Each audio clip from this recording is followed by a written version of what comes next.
This week on Just Solutions.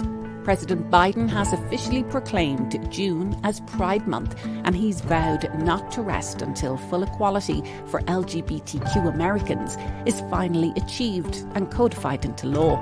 Meanwhile, multiple states have introduced and enacted laws that limit protections for the LGBTQ community and particularly target transgender youth. One such state is Tennessee.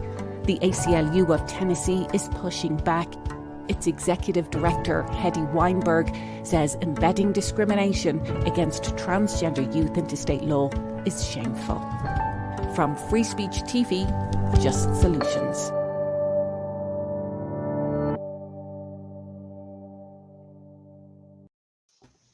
Hedy, thank you so much for being with us.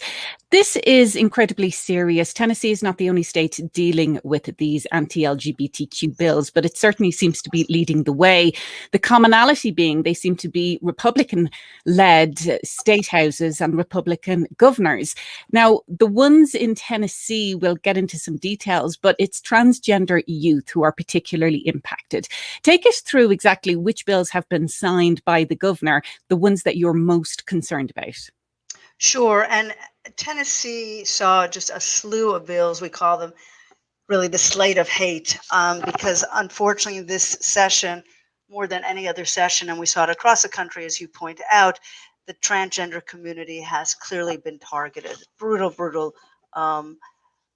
legislative initiatives that unfortunately passed. We do have a supermajority legislation that is Republican, but at the same time, unfortunately, several of these bills that became law were supported by a handful of Democrats.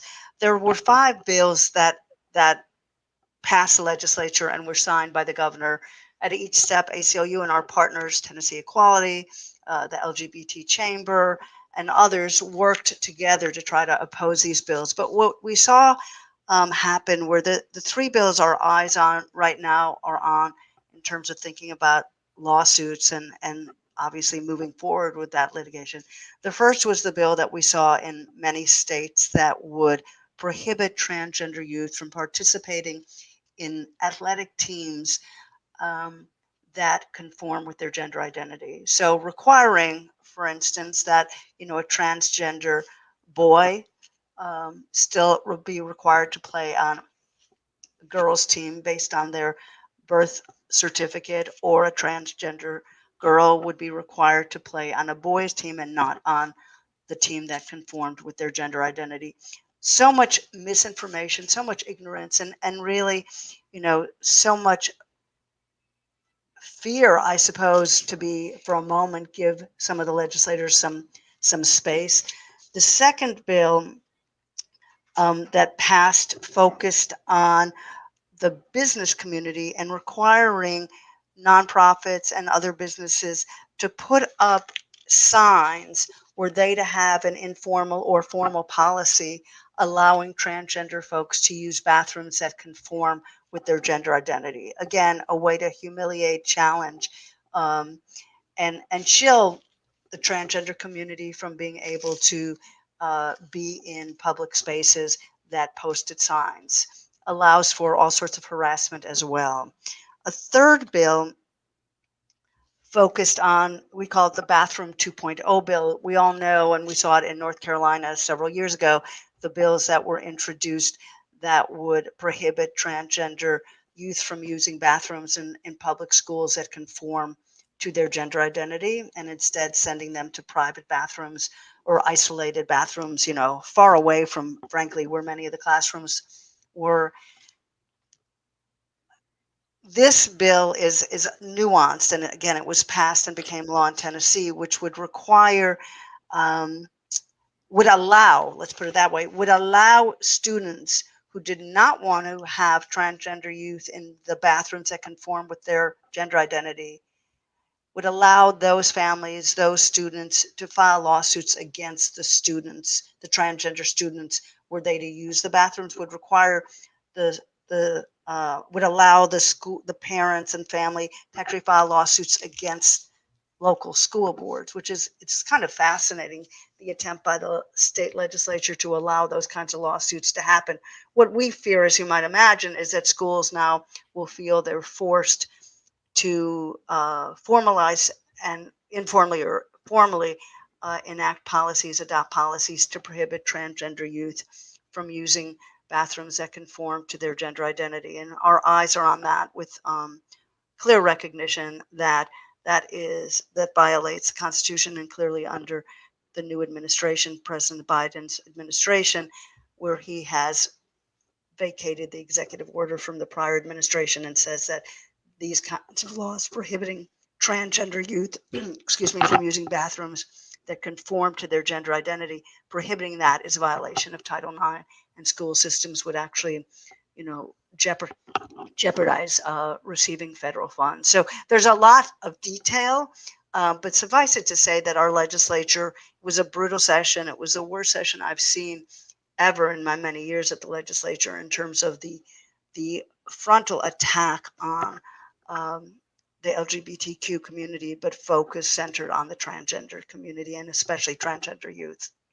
And of course, transgender youth are already such a vulnerable population. And to put all of this into context, the Trevor Project, which deals with mental health issues related to LGBTQ youth, their 2021 survey on LGBTQ youth health said that non-binary and transgender youth attempt suicide less when they have access to spaces that affirm their gender identity. And of course, they're at a much higher risk of self-harm and suicide as well as that. So this is a highly vulnerable population anyway. So take us through what you heard from families, from young people themselves, because I've read reports of families saying they feel they need to leave the state now. This is no longer a safe space for their young people. So, I have to say one part of my job that is so nurturing, empowering, and just gives me hope is talking in this instance to transgender youth and their families. And there are some fantastic young people who are transgender who have the courage and the willpower and the tenacity to fight, and fight in a way using their words, explaining that transgender boys are boys and transgender girls are girls, and really starting from hoping to try to explain to people who have their eyes shut or too fearful of what they don't know, helping the public, the legislators, to explain, to helping them understand who they are, standing up and out for being a public. That takes a lot of courage, and a lot of amazing, nurturing, supportive families. What's interesting is I think a lot of these legislators, and most of our legislatures made up of rural legislators, both state senators and state representatives, just because of the way Tennessee is, the demographics. And I think a lot of these legislators view this as quote unquote an urban issue, and they already have issues with the urban settings, typically because they're blue and most of the state is red. And the reality is transgender youth, transgender boys, girls, transgender adults, they're across our state, engaged in businesses, teachers, doctors, working in our communities, some who are very public about their gender identity, others who are living their lives without, calling attention to who they are. And just, unfortunately, that takes a lot of, there's a lot of stress involved in that if you feel like you have to be quiet about who you are, and just be free to be who you are. So what I want to sort of share with the audience is the power and the beauty of the transgender community, and especially young people in this state who I have met who have been very vocal, either at press conferences that we've held with our partners or actually coming to testify at the legislature. As you know, this year, because of the pandemic, much of that was done virtually. So we had some wonderful people, family members, parents, transgender college students who were raised in the state, willing to talk with legislators, both in committee, but also one-on-one. And that's what's really important, the conversations that need to take place one-on-one. And I've seen the change, working a couple years ago when we were fighting successfully the bathroom bill in Tennessee, the same kind of bill that had moved through the North Carolina legislature, was passed. And as you know, the result there, the consequences were pretty serious to the business community. So I think that the Trevor report needs to be, and more awareness needs to be raised about the dangers of shutting down transgender youth, and recognizing that they become very vulnerable. But most important is to look at the strength of transgender youth and college students who are speaking out. And I believe this is in some ways generational.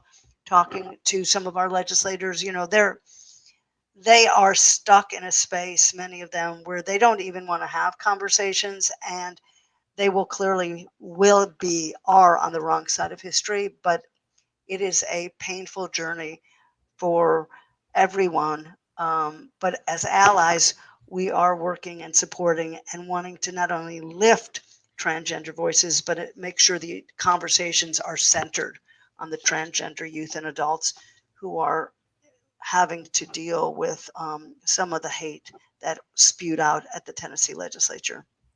Well, you mentioned the backlash from businesses in neighbouring states that had passed similar bathroom legislation. This mandates who can or cannot use bathrooms, and it really is a way of putting fear into so many transgender people being in public spaces. What's happening in Tennessee? Because right now we're in Pride Month, and we have, at a federal level, President Biden, his administration, declaring officially that June is Pride Month. We also have a lot of corporate entities who have flags on their logos for the month. There's almost a commodification of Pride Month, and that's a whole other story. But we often see companies come out and say we stand in solidarity for Pride Month. But at the same time, many of these companies are also making big political donations to the entities that are passing this legislation. So in Tennessee, the Tennessee Lookout reports that Amazon has donated to the governor's campaign. And in fact, Amazon has announced a multi-million-dollar fulfillment center in Tennessee. We're seeing Southwest Airlines also donating to Tennessee lawmakers who are passing these bills. And so these are companies that on one hand are proclaiming themselves to be in solidarity, but at the same time, they're supporting financially these legislators that are passing these anti-LGBTQ bills. So take us through that. Well, we have a really strong, wonderful LGBT chamber that is based in Nashville, but works with all of these companies. And about 95 companies signed on to a letter directed to the governor and others, challenging these bills and asking him not to sign them. And those companies, as you mentioned, they did include Amazon, Alliance Bernstein that just moved here from New York, Nissan North America, Oracle Corporation, which is moving here. So that takes a lot of courage. That takes a lot of willingness to step up. I know it seems like there's some hypocrisy, and for someone like me who's not part of the business community, I go, really? You're writing a letter saying, Governor, veto this bill, and at the same time there are no consequences because this person as a candidate or for their next campaign is receiving PAC dollars. I want to separate them. This is not my area of expertise, except to say the economic fallout is serious. And I think the fact that these companies were willing to say to the governor and to the legislators too, look, this is not good for business.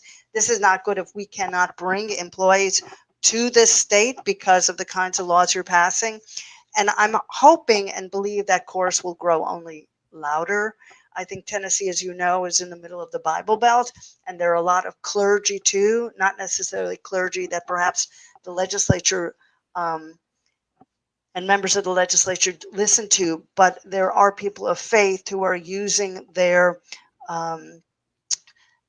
beliefs or using their values and sharing their values and their core values and their religious interpretations to explain that this is not correct and this is wrong, and it really violates the core values in which not just the country but that we all should live, which is treating everyone with dignity and treating people fairly and with kindness. So some of this really is about changing hearts and minds. And I think the most important thing we need to be doing, ACLU files litigation, and we are preparing as we talk several lawsuits. But what around these laws, and when that happens, I'm happy to come back on or have our legal director come back on. We have litigation that will follow, and we made it very clear to the legislature and the governor that would happen. It's kind of amazing to me that during the 2020 legislature, when you would think that our elected officials would be dealing with the pandemic and ensuring that there's recovery not only for the public but ensuring businesses are doing well,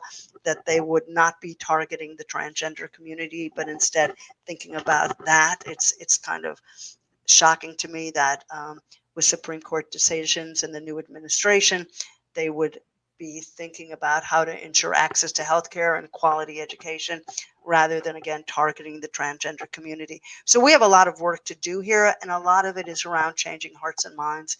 And I think the more we can connect people with members of the transgender community, and the more, for instance, on this show and other shows, there are people from the transgender communities engaged and talking, the more people will become, I don't want to use the word comfortable because it's not a question of like becoming comfortable, but will perhaps recognize that all people in this state are contributing members and productive residents of our state and need to be treated with the kind of respect and dignity we expect to be shown to us as well. So it is a journey.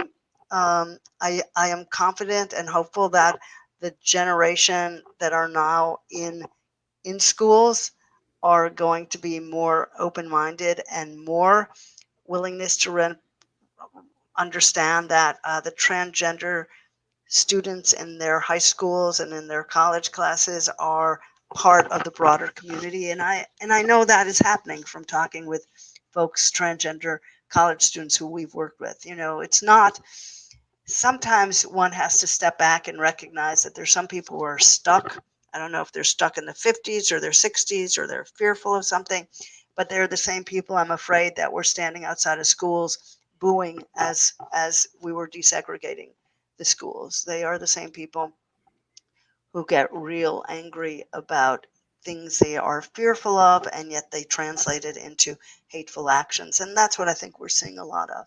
It's not acceptable, and we have to figure out how to move forward with increasing the voices of the trans community so that everyone recognizes that this is not a limited space, but it's for all people. Of course, Tennessee is not alone in this. And it's not just this year that we're seeing these bills passed. Back in 2017, Texas tried to pass a similar bathroom bill. Florida this year is passing bills or trying to pass the youth sports, a youth athlete bill as well. So we'd love to hear from our viewers. Tell us where you're watching, and are you experiencing anything like this? Because there are numerous states that have either passed or certainly introduced some form of legislation that specifically targets the transgender community. But in the broader sense, there's also been some anti-LGBTQ legislation introduced as well. A lot of people really concerned about what's been happening at a state level.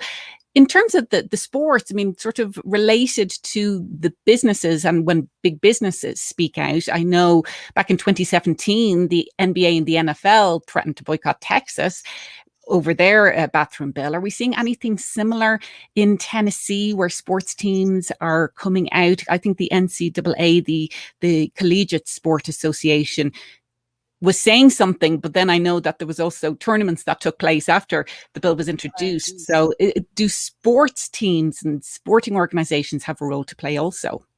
They definitely have a role to play. There is, and I will say the bill that seems to have been, or the new law that seems to be getting most of the attention from, I think, the business community and the sports teams, but it is the one requiring that businesses and nonprofits post signs outside of their bathrooms if they are multi-stalled to say that transgender people can use the bathrooms that conform with their gender identity.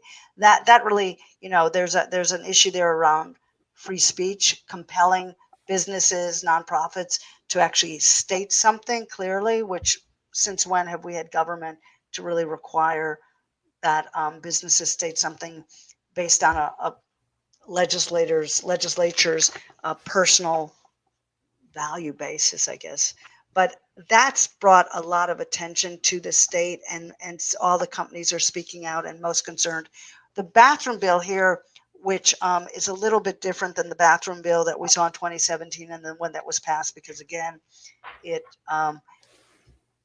mode of operation is that it's giving families the right to sue schools if they do allow if the school systems allow transgender youth to use the bathrooms that conform with the students' gender identity. That law is the most troubling, and I anticipate that there will be more vocal opposition to the law from sports companies, the sports community. I don't know what's happening right now. I think everyone was pretty shocked to see that Tennessee passed 5 laws targeting the LGBT community, 4 directly related to the trans community. So 2022, which is when January 2022, which is when the legislature resumes their second year of the 112th Tennessee General Assembly. There's still some bills pending. I think that there will certainly, because there will be lawsuits filed by then, there'll be an opportunity to see if the state legislature is willing to stand back.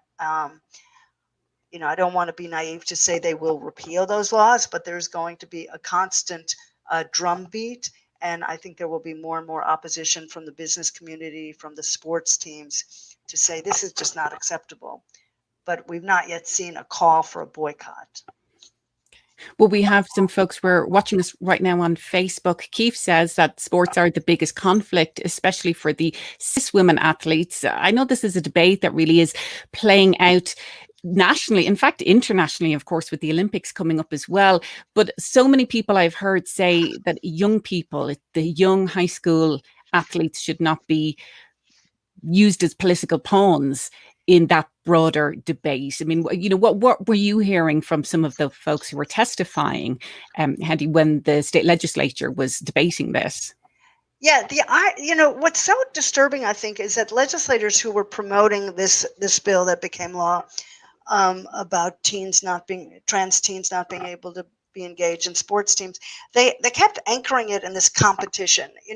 I think most youth participate in sports to be part of a community. They want to just play. They want to get out there and be part of the team. They're not, yes, there's competition, but we are not.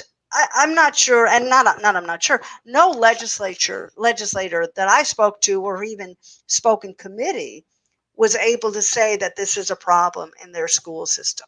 No one. Not one person who testified in support of the bill was able to say, my school system has far too many transgender youth playing on teams, and they're going to, we've seen that scholarships have gone to the transgender youth and not to the other kids playing on the team. So it's really created a solution for no problem. I think when you look and you understand that, the Olympics and other sports groups have said it is fine to include transgender athletes on the teams or involved in sports that conform to their gender identity. You have to step back and say, what is this all about? And I think, again, it's more targeting, humiliating, harassing, discriminating against trans, in this case, youth, middle schools or high school, than really being concerned about the competition and the scholarships. If they were that concerned about scholarships, frankly, they should put more money into scholarships that should be available to all students who want to go on to college. So this is really not about ensuring scholarships. It's about targeting the trans youth who want only to participate and be part of a community. Well, speaking of targeting youth and how they're now experiencing life in public spaces, Carolyn, who is watching us, says that what is happening in Tennessee to the transgender youth who are being themselves in public Is there a concern that there will be an increased level of harassment of these people because of the atmosphere now, with 5 bills deliberately targeting transgender people? Surely that, or does that lead to other concerns about people being out in public spaces? Oh, for sure. I mean, Carolyn's so right. This is brutal. I mean, it is so unfair. It is so disrespectful, and it's very difficult for any family with transgender youth or any trans adults to want to be in a space where not only is it clear that the elected officials who are there to create and ensure safety and provide resources, that that body, including the governor, is willing to target them. And I think that these kinds of laws that have passed, no question, create more fear and more um, disruption for trans families, families that have transgender children. You know, just talking to people I know, it's no one wants to move, no one wants to leave their community, but it's pretty disturbing when if their community is supporting them, their legislators are not. And I think there's a disconnect because a lot of the folks we talk with who live in urban and rural areas who have family members who are trans, you know, their neighbors know them. They're not being targeted necessarily by their neighbors. But as we saw in the Trump administration, when you have a president who's willing to point fingers and make up things, that's what we're seeing at our legislature. And when you have legislative members willing to pass laws like this, they are really saying, hey, it's okay to harass, it's okay to discriminate, it's okay to bully. And that's why programs that are available to trans youth, and there are not enough of them, are so important in this state. And we have to ensure that there are resources for trans youth and their families and trans adults to have a space to not only find safety, but to know that there's so many people that are by their side. And we have to grow the chorus. It's getting louder and louder. It's made up of, you know, healthcare professionals and civil rights activists and allies from Black Lives Matters to immigrant communities to obviously the corporations and sports teams we talked about earlier. And the chorus is just going to grow stronger and stronger, louder and louder, so that we can counter some of the hateful things that are being said by legislators and some of what's clearly misinformation. We are not going to allow this kind of culture and climate to continue, but I think it's a long journey, and it takes tenacity, and it takes so much courage from the transgender community today in this state. And so grateful for those legislators and companies that have spoken out, because they are the ones who, as you might imagine, economic power, that impact makes a big difference for legislators sometimes. It didn't work, and the governor here, unfortunately, was not moved by it. You know, the governor is a man who says he is a man of faith, a person of faith, but he clearly was willing to allow transgender, youth and adults to continue to be bullied. And we should be doing just the opposite and countering that bullying and discrimination by ensuring there are resources and spaces that are safe. Well, Hedy, we very much appreciate you joining us today on Just Solutions to tell us what's going on in Tennessee. I know there are a lot more details about your efforts to fight back against these laws at the ACLU Tennessee website. But as we said, it's not the only state that's dealing with this.